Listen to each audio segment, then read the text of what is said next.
Bismillahirrahmanirrahim. Halo semuanya. Perkenalkan, nama saya Sabit Klobi Pojelatif dari absen 33. Saya Jonan Shani dari absen 34. Saya Zulfan Emir Fauzi dari absen 35. Nah, kami di sini akan menjelaskan materi mengenai Runtuhnya Bani Umayyah I di Damaskus. selamat menonton. Nah, fase lemah sampai runtuhnya Bani Umayyah I di Damaskus ini dimulai dari masa Khalifah ke-9 Yazid bin Abdul Malik yang tidak bisa mengendalikan pemerintahan seperti kedua kakaknya yaitu Walid dan Sulaiman dan tidak dapat mengendalikan pemberontakan yang ada. Nah, puncaknya pada saat pengangkatan dua khalifah putra dari Khalifah Walid dalam 1 tahun berjalan. Nah, Khalifah Yazid bin Walid ini yaitu Khalifah ke-12 dan Khalifah Ibrahim bin Walid ini Khalifah ke-13. Nah, sistem monarki ini menjadi faktor yang paling dominan atau penyebab utama runtuhnya Bani Umayyah pada tahun 132 Hijriah atau 670 Masehi yang berakibat pada penyelewengan kekuasaan, korupsi, tidak disiplin dan tidak bertanggung jawab yang dilakukan oleh para putra mahkota. Nah, lemahnya Bani Umayyah ini terjadi di hampir semua wilayah kekuasaan Umayyah I. Nah, ada beberapa poin penting dalam fase masa runtuhnya Bani Umayyah I di Damaskus ini, yaitu sebagai berikut. Saya di sini bersama teman saya akan menjelaskan beberapa faktor penyebab runtuhnya Bani Umayyah I di Damaskus. Yang pertama, karena sistem pergantian khalifah melalui garis keturunan yang menyebabkan runtuhnya Bani Umayyah I. Bani Umayyah menerapkan sistem turun-temurun atau monarki, bukan musyawarah seperti masa Khulafaur Rasyidin. Akibatnya banyak perebutan kekuasaan yang sering terjadi di dalam keluarga istana. Banyak intrik, persaingan tidak sehat, dan stabilitas pemerintahan juga terganggu. Lalu yang kedua ada konflik politik sejak masa awal. Awal terbentuknya Bani Umayyah tidak lepas dari konflik besar pada masa Khalifah Ali bin Abi Thalib. Pendukungan Ali atau Syiah dan kelompok Khawarij menjadi oposisi politik. Pemerintahan Umayyah harus terus menumpas pemberontakan sehingga energi pemerintahan habis untuk konflik, keamanan negara tidak stabil dan rakyat makin tidak percaya pada pemimpin. Yang ketiga, ada juga faktor runtuhnya Bani Umayyah I yaitu pertentangan etnis Arab. Sejak lama, permusuhan antara suku Arab Selatan dan Utara saat Bani Umayyah berkuasa, permusuhan ini semakin kuat.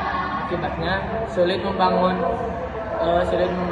persatuan, timbul konflik di dalam militer dan pemerintahan, dan juga kekuatan negara makin lemah dari dalam. Yang keempat, diskriminasi terhadap Mawali atau non-Arab.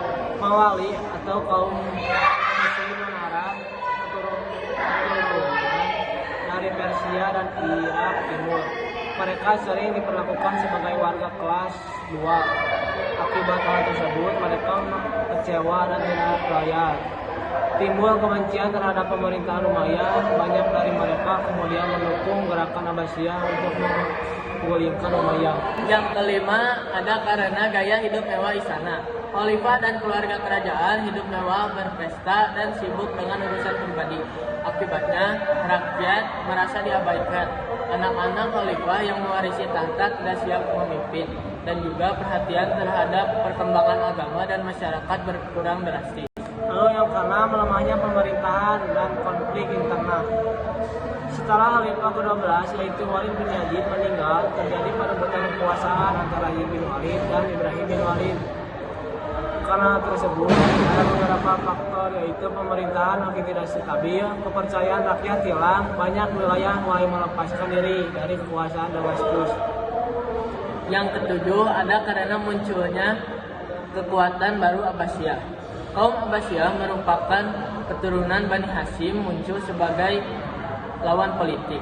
Gerakan ini dipimpin oleh Abu Abbas As-Saffah dengan dukungan Syiah, Mawali, dan rakyat yang merasa kecewa dengan Umayyah.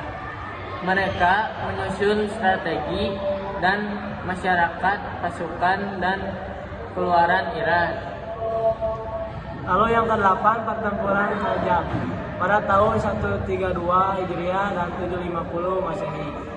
Pertempuran besar terjadi di Sungai Aljab atau di Irak. Pasukan Umayyah yang dipimpin oleh Marwan bin Muhammad kalah dari pasukan Abbasiyah. Karena itu Marwan melarikan diri ke Mesir tapi ditangkap dan dibunuh. Setelah kekalahan ini Damaskus jatuh dan dinasti Abbasiyah resmi berdiri. Nah, kesimpulannya, jadi selama kurang lebih 90 tahun Daulah Bani Umayyah berkuasa tentu memiliki kelebihan dan juga kekurangan. Nah, diawali dengan proses pemindahan kekuasaan, mulai dari ketidaksukaan terhadap Ali bin Abi Thalib sebagai khalifah, peristiwa tahkim hingga Ali terbunuh, Amul Jama'ah yang dilakukan oleh Hasan bin Ali. Nah, dilanjutkan dengan selama berkuasa 90 tahun sistem pemerintahan yang monarki didiskriminasi terhadap mewali. Nah, pemerintahan tangan besi serta kemajuan yang telah diraih. Nah, berakhir dengan runtuhnya kekuasaan Daulah Bani Umayyah ini dengan kematian Marwan bin Muhammad. Nah, mengisyaratkan bahwa tak ada yang abadi di dunia ini.